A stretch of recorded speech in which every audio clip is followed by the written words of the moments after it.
लोगों को लगता है ना कि प्लास्टर हट गया, अब उनका हड्डी का इलाज कंप्लीट हो गया। ये बिल्कुल गलत है और इसके कारण से लोगों को बहुत दिक्कत होती है। प्लास्टर हट गया इसका मतलब कि हड्डी जुड़ गया है, लेकिन आपकी रिकवरी कंप्लीट नहीं हुई है। और आज इस वीडियो में मैं आपको बताने वाला हूँ कि फ्रैक्चर के रिकवरी में फिजियोथेरेपी का कितना इंपॉर्टेंस है। हड्डी जुड़ जाना ना केवल रिकवरी का आधा पार्ट है, आधा खेल तो अभी उसके बाद होता है जब प्लास्टर निकल जाता है और डॉक्टर आपको बोलते हैं कि अब आपकी हड्डी जुड़ गई है, अब फिजियोथेरेपी का। फिजियोथेरेपी कितना इंपॉर्टेंट है और क्या क्या फिजियोथेरेपी करना चाहिए, कब करना चाहिए, फिजियोथेरेपी से क्या फायदे हैं, फिजियोथेरेपी अगर सही ढंग से ना हो तो क्या नुकसान हो सकते हैं।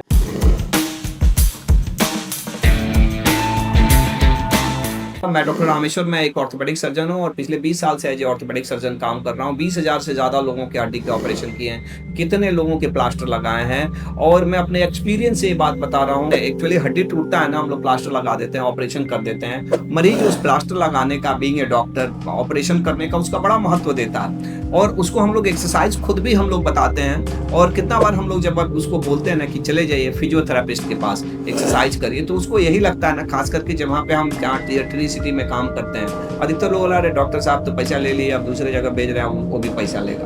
और इस तरह की भावना, जबकि ऑपरेशन में, बाकी चीजों में अगर 10 रुपया खर्चा किया है ना, तो वो 1 रुपया भी फिजियोथेरेपी में खर्चा नहीं करना चाहते हैं और देना नहीं चाहते। हमने अपने यहाँ फिजियोथेरेपिस्ट है, 300 रुपया एक फिजियोथेरेपी सेशंस का, उसमें 5 मिनट 7 मिनट वो लोग करते हैं, जैसा हम लोग देखते हैं वो भी। तो वो लोग को लगता है कि नहीं, बेकार, आप ही बता दीजिए ना डॉक्टर साहब, हम ही कर लेंगे, अपने से कर लेंगे, करना क्या है। अगर ये आसान होता तो 4-4.5 साल के कोर्स और उसके बाद से पोस्ट ग्रेजुएशन करते हैं लोग 3 साल का। और एक्चुअली प्लास्टर निकाल देना आपका इलाज का पूरा कंप्लीट पार्ट नहीं है। प्लास्टर निकल गया यानी कि हड्डी जुड़ गया, आपका रिकवरी कंप्लीट नहीं हुआ है। रिकवरी तब कंप्लीट होगा जब आपकी मांसपेशियां भी नॉर्मल हो जाएगी, आप नॉर्मल चलने लगेंगे, आप अपना काम धंधा नॉर्मल करने लगेंगे, तब रिकवरी कंप्लीट करेंगे। और इस रिकवरी में आपकी फिजियोथेरेपी बहुत इंपॉर्टेंस है। एक्चुअली होता क्या है ना कि जब हम प्लास्टर लगाते हैं ना, तो एक प्लास्टर डिजीज करके टर्म हम लोग यूज करते हैं, फ्रैक्चर डिजीज करके एक टर्म यूज करते हैं कि जो फ्रैक्चर के कारण से, प्लास्टर के कारण से हो गया, क्योंकि एक जगह रखे रखे मांसपेशियां जाम हो जाती है, सिकुड़ जाती है, काम नहीं करने से कमजोर हो जाती हैं। कि हमने प्लास्टर लगा दिया, हाथ में लगा दिया, पैर में लगा दिया, अब उसकी मांसपेशियां तो काम नहीं कर रही है, एक जगह पे है। जैसे अब जो आदमी जिम में जाकर बॉडी बनाएगा उसी का ना मांसपेशी बनेगा, और जो आदमी अगर 1 महीना 2 महीना उसका हिला ही नहीं थोड़ा थोड़ा भी मांसपेशी, तो होता क्या है, मांसपेशी और हिल भी रहा है तो उतना तो नहीं हिलता जितना नॉर्मल होता, तो इससे मांसपेशियां सिकुड़ जाती हैं।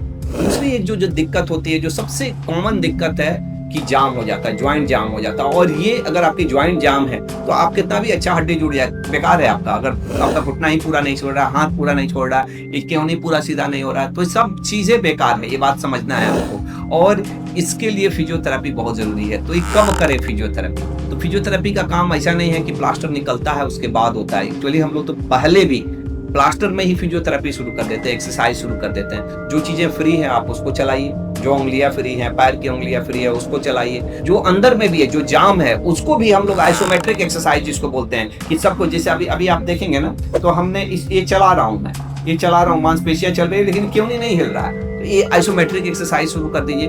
अगर आप एक्सरसाइज नहीं करेंगे ना, फिजियोथेरेपी सही समय पे नहीं करेंगे, ऑपरेशन के बाद या फिर प्लास्टर के वक्त या प्लास्टर के बाद, तो केवल मांसपेशियां जाम नहीं होती, मांसपेशियां कमजोर नहीं होती। तीसरा एक और भी बहुत ही कॉमन प्रॉब्लम होता है और वो है प्रॉब्लम हड्डियां कमजोर, ऑस्टियोपोरोसिस होता है, भयंकर ऑस्टियोपोरोसिस होता है। हमने ओल्ड एज में लोगों को देखा कि 3 महीना प्लास्टर लगा हुआ है, हड्डी इतनी कमजोर हो जाती है, क्योंकि देखिए हड्डी बना है काम करने के लिए, और वो काम नहीं करेगी, उस पर वर्क नहीं होगा, उस पर प्रेशर नहीं होगा, हड्डी कमजोर होगी। और ये हड्डी कमजोर होती है ना, भले आपका हड्डी जुड़ जाए, हमने कितना बार देखा है लोगों की हड्डी खूब अच्छी जुड़ गई, लेकिन फिर भी थोड़ा दर्द होता है। क्यों? क्योंकि हड्डियां कमजोर है।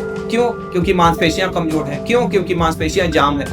उसका हड्डी जुड़ चुका है लेकिन फिर भी दर्द हो रहा है। उसकी हड्डी जुड़ गई है लेकिन फिर भी वो अपना पूरा काम नहीं कर पा रहा, नॉर्मल अपने फंक्शन में नहीं जा सकता, अपने काम में नहीं जा सकता, अपने पुराने जो प्रोफेशन करता था, टीचिंग करता था, डॉक्टरी करता था, स्कूल जाता था, बैंक जाता था, जो भी काम करता था, अगर जब तक वो काम नहीं करता है तब तक वो रिकवरी उसको कंप्लीट नहीं बोलेंगे। और रिकवरी करने में ना ये फिजियोथेरेपी बहुत इंपॉर्टेंस है। मैंने तो मोटा मोटी चीजें बताया जो आप कर सकते हैं, जो एक्सरसाइज है। रिकवरी में एक और भी चीज कि कैसे वॉकिंग करना है। एक्चुअली वॉकिंग कराना भी ना एक अपने आप में एक साइंस है।